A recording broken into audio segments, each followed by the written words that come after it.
if a person just stays focused on doing a good job and making the clients happy, and that goes for so many industries, right? Mechanics or restaurants, or it's the same. Make the clients happy, and then ideally your work will be happy, and things will flow smoothly.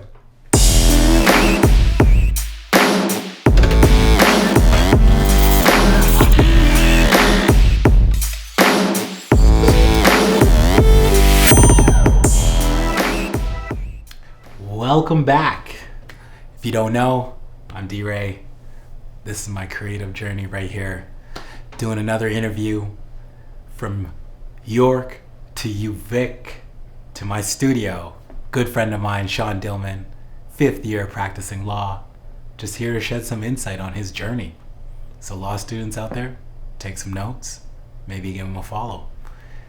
I want to say thank you. If you like my content, you just cheer me on. Check out the journey, smash the like button. You gotta do that.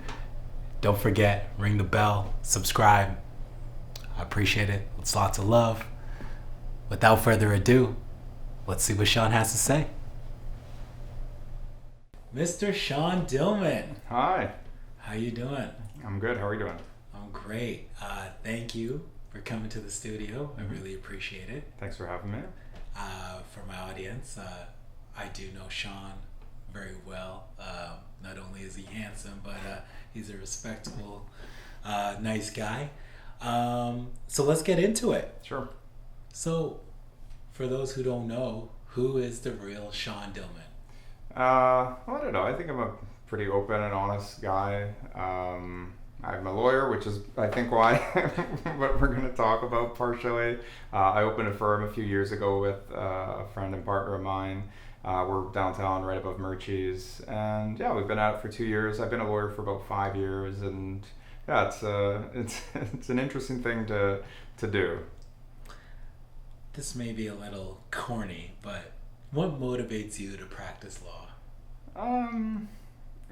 I think. I'll give you a corny answer. So serving the clients is kind of the most important thing. A good piece of advice that I got from a lawyer that I used to work with, an older lawyer, is he said, if you take care of the clients, they'll take care of you, which means, if you do a good job for the clients, and they'll be happy and they'll pay their bills, and then, I can pay my rent and eat. But it makes sense, right? So if a person just stays focused on doing a good job and making the clients happy, and that goes for so many industries, right? Mechanics or restaurants, or, it's the same. Make the clients happy, and then, ideally your work will be happy, and things will flow smoothly. This may be a bit of a broader question here, but what qualities do you believe that make a great lawyer? I think there's a lot of different qualities that make for a good lawyer. Every lawyer kind of has their strengths and their weaknesses, just like everybody else. Non-lawyers. Some lawyers are better at being organized. There's some are better, at public speaking. Some are brilliant at researching the law and knowing, what every statute says, and some are just kind of likable, like a rainmaker type, and they have a lot of clients, and people want their help. So I think that there's not kind of one factor that makes a lawyer a good lawyer. There's lots of different types of lawyers, and each lawyer probably has their own specific strength. Okay, that's a very good answer. I guess it just mainly depends on what you need the lawyer for. Basically, I would say so. So, a lot of us have trouble when we do need a lawyer. Mm-hmm. We usually open the phone book, or when I was younger, but or say, "Hey Google," and go from there. Yeah. Or Siri. Yeah. But when searching for a new lawyer, are there any tips or tricks to help with the vetting process? Well, yeah, it's true. I think about this every so often because of, having a firm and thinking about kind of the marketing and how the public sees lawyers, and trying to remember a time when I wasn't one and trying to see it with those eyes. I think that for your average person, so something happens and you need a lawyer. You're in a car crash, you want to buy a house, you want to write a will.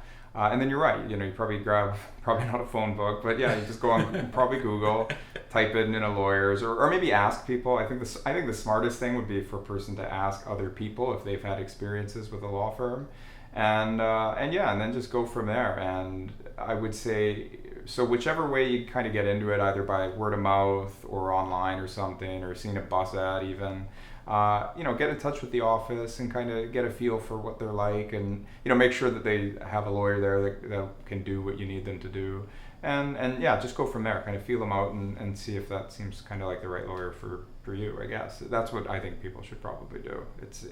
There's not much more that you can do than that. Really, is eventually you got to take the leap of faith and pick somebody, and depending on what's going on with the file, if you ever determine that you'd like to try a different lawyer, you can do that too.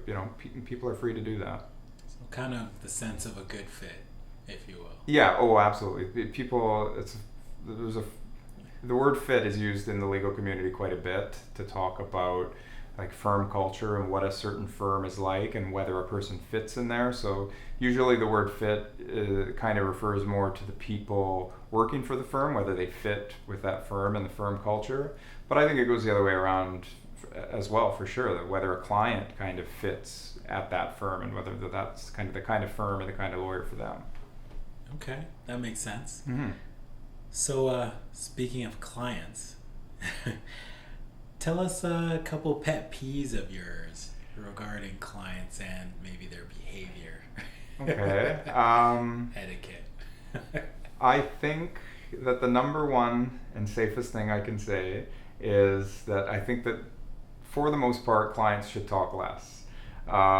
Generally speaking, clients, they are eager to tell the lawyer everything that they think that the lawyer should know about or wants to know, but that I think sometimes is kind of counterproductive to what the client wants, because lawyers are trained to seek and want information in kind of a specific way. So I think that, and it's not such a pet peeve, but I think the client should talk less and let the lawyer do the talking, let the lawyer ask the questions, let the lawyer, take the lead.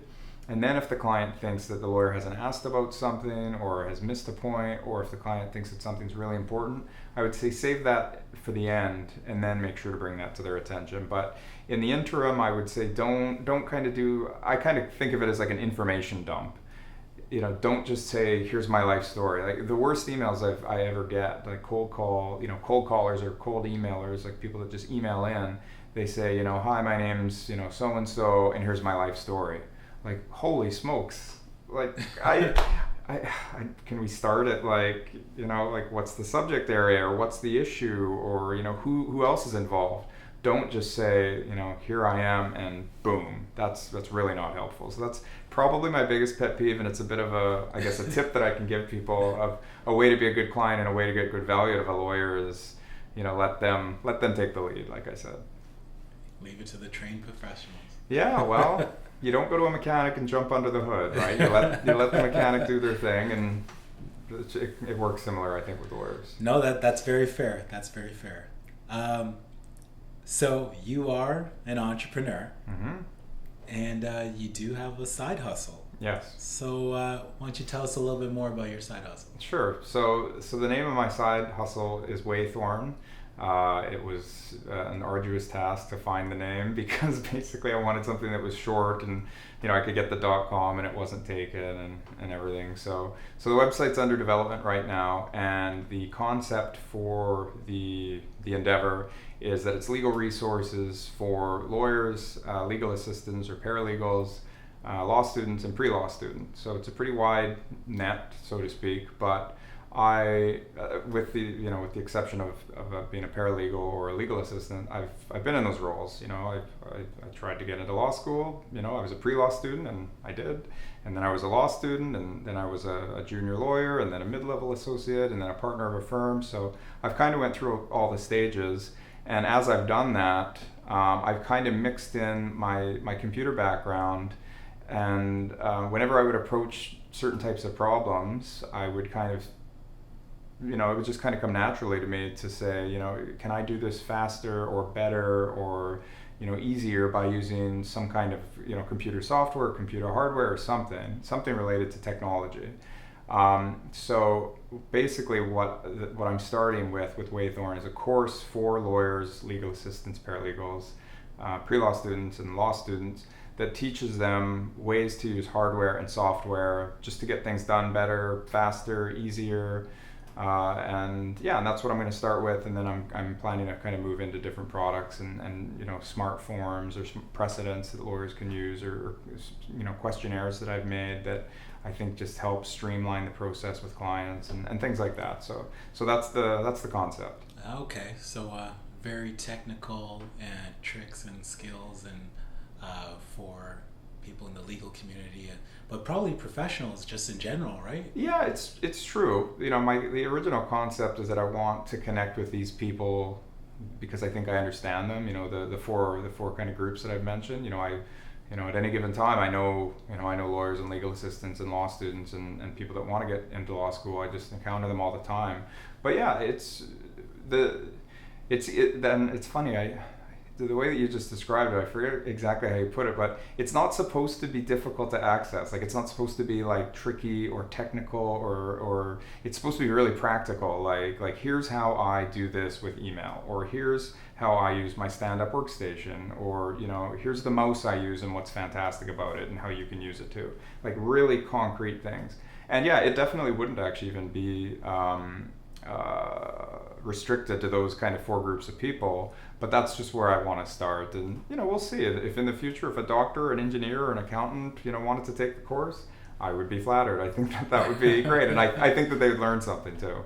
All right, well, I wish you the best of luck in making this course. Thank you. And I hope it goes really well for you. Thank you. And I know these things aren't easy. It's those who've done the entrepreneurial process or in it right now, those watching, they know there's a lot of bumps. Sometimes it's 2 steps forward, 5 steps back. Mm-hmm. Can we get a little insight of maybe some adversity you might have faced, either maybe coming up in law school trying to reach your goal of being a lawyer, or even any type of adversity with Waythorn? Sure. I think the number one challenge that I have right now, that this will resonate so well with most people that are trying to do a side hustle. You've got your main thing that you're doing, and then you've got this other thing that you're trying to do, and you only have 24 hours in a day. So where do you find the time? It doesn't just come out of thin air. You have to figure it out. You have to make it work. So I think as far as adversity goes, it was a real eye-opener to go from undergrad and then go into law school. I wasn't sure what the workload was going to be like. I had heard that law school was a lot of work, and it turns out it was a lot of work. And the analogy that I was using to explain it to people kind of easily is, if I put you in a kitchen and I give you 10 dirty dishes and I said, here, clean these dishes and I'll give you an hour, you're going to go, okay, no sweat, that's fine. If I put you in the same kitchen and I give you 1,000 dishes or 10,000 dishes and I said, you have an hour, clean these dishes, holy smokes, that's a problem. That's much more difficult. And to me, that's what law school was always like, keeping up with readings and keeping up with assignments, and it was just an incredible amount of work that was expected in a really condensed period of time. And then when I got into legal practice, it was more of the same. It's like, how do you expect me to do all of that stuff in only 8 hours? Oh, I get it. I can't work 8 hours a day. I actually have to work 10 or 12 or more, and then that causes its own problems. So a lot of that adversity is actually clearly what inspired me to do this course. Is to and even to come up with the stuff that's in the course. Like, oh, I'm having a problem with my email, so I'm gonna use delayed emails and send them all at the end of the day, and that's gonna help me because it means that I can deal with my email in the morning, put them on delays so they send in the afternoon, and then that clears me up so that I can do more stuff during the day. Like, that's just one example out of many that's in the course. So yeah, as far as adversity goes, I would say it's just the struggle of not enough time, too many tasks and not enough time, and that's a struggle that most of us deal with. A lot of people deal with. You know, you can take the other road and, you know, be a couch potato, and that's that's okay too, I guess. If, you know, it's how much TV can I watch in 8 hours? Well, probably 8 hours of TV. Like, you know, if you're trying to do something else, you know, how much work can I do on my business in 8 hours? You know, there's so much you could be doing. You know, you do 8 hours and it doesn't stop. There's more and more and more. So Absolutely. yeah, so that I guess that would be kind of it's a general answer. I guess it's not like a specific type of adversity, but yeah, you know, before I did the whole thing, I didn't realize that a person could even get so busy. You know, like when I was in undergrad or high school or whatever. You know, you're a young kid and, you know, you just go to school and you come home and watch some cartoons and eat dinner. And, you know, if you're lucky to do that. But yeah, it's so much work. So Yeah. No. I asked that question because I understand the whole time management and work-life balance. So, I mean, personally, I like to think I have great time management, you know, utilize my calendars, but at the same time, you still got to find that balance to not just book all, you know, work things in. And especially like you said, you have your main thing, and then you're trying to do the side thing. And so, yeah, I'm sure that's all relatable. So, yeah, you know, we're all in the same boat. yeah, it's a struggle, and you know, it could be worse. It could be a worse Yeah. struggle. You know, of course, there's people in the world that have, you know, some really serious, you know, issues that they're going through, and I get that. But for me, I guess I'm, you know, in a sense, I'm really fortunate that my worst problem is trying to achieve goals and trying to make kind of business ideas, you know, become reality. And not being able to just, like, you know, do it, you know, at the snap of my fingers. And, you know, even if I could, it would probably suck all of the what's the word, the satisfaction out of it, right? Right. If you could just, you know, I guess what's the expression about, you know, it's not the destination, it's the journey, I guess. Yeah. Oh, whatever you got to do to tell yourself to keep going. I'm going with that right now. I just tell myself, no excuses, just get it done. That's a good one too. Yeah. So, wrapping things up here, how about we leave the audience with a little something? What is something important to you that you would like the audience to know about yourself? That's a tough question. I guess I'd do kind of a gratuitous plug for the side hustle or something. I don't know, that, like, you know, going through all of this stuff, I finally, you know, only in recent years, you know, that, you know, you kind of have like the identity of being a lawyer. It's kind of taken over for me in a lot of ways, and it's a simple story that people get, right? You know, what do you do? I'm a lawyer. Got it. You know, or that's that guy. He's the lawyer. Like, got it. You know, you kind of get put into a bit of a box. But this whole time that I've been a lawyer, I've been kind of struggling with wanting to help, you know, other lawyers, and wanting to help law students, and wanting to help people in the legal community with what they're going through by bringing them, you know, this information, which I think is really helpful. And, you know, we'll see what happens. The proof will be in the pudding, whether it resonates with people, right? Like whether people want to take this course, which, you know, they should. It's accredited with the, you know, the Ontario Law Society and the British Columbia Law Society. You know, so they get, you know, lawyers get their credit, which they have to do, you know, every year.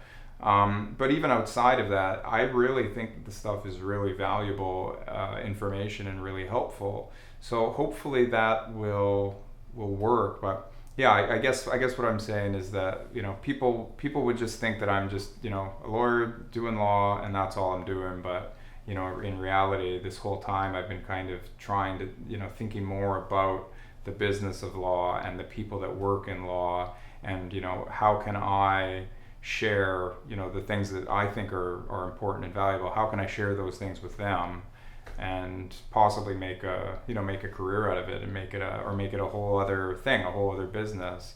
You know, the good thing for me is there's kind of no losing, because it all is just starting with a desire to share information and to share knowledge with other people that I think is valuable. If other people think it's valuable and it works, then that's great. If it doesn't, I guess I won't quit my day job. Well, you know, any type of knowledge, from people who are experienced, passing it down when you're heading down a similar path is always helpful. Not necessarily have to utilize all of it, but sometimes it's those one little tidbits here that can change everything, and or maybe get you over the hump. So for those out there who are legal assistants, paralegal, law students, or even lawyers have been doing it in the game for a long time, check out his course. It's under construction, but it's coming along well. So keep on the lookout for that, and hopefully you'll be able to inspire someone in that community. Yeah, hopefully. I think I'll have it done by the end of the year. That's the goal. It's a lot of work just to, the technical side is just kind of finish up the scripts and then shoot it and then edit it and, make sure it's high quality with, good kind of B-roll and music and different angles and all the stuff that, make it a little bit more interesting than just kind of like a talking head video. So it's a lot of work, but I'm hoping to have it done by the end of the year, and hopefully. And then, like I said, we'll see what happens. I'm excited to see what'll happen just once it's done and ready to go. Then there'll be the next steps of trying to market it and get it out there. But still at the heart of the whole thing will kind of just be, I don't know, kind of like that innocent, initial spark of I think this is valuable. Do you? Do you? Let's see. I personally, I think you're providing value. So I hope so. That's all that matters. I hope so. All right, Sean. Well, thank you for stopping by the studio. Had a great chat, conversation with you.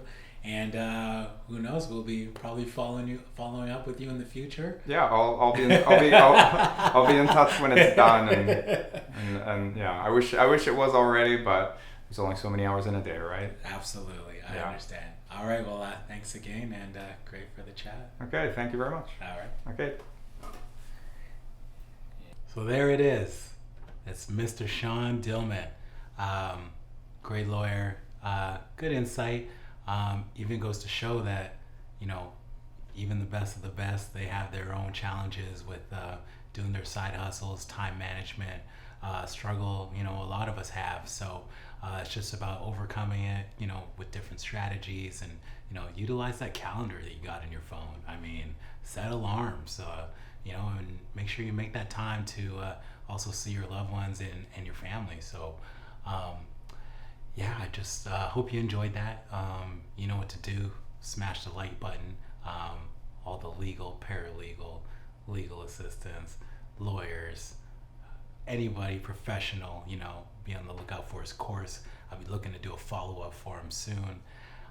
So thanks again. And also too, share this with somebody, please. I mean, I don't mind. I like it. So I just want to leave you with something. Make sure you do something nice for someone or show someone some love.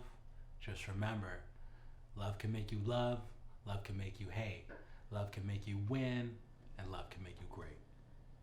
Have a good day.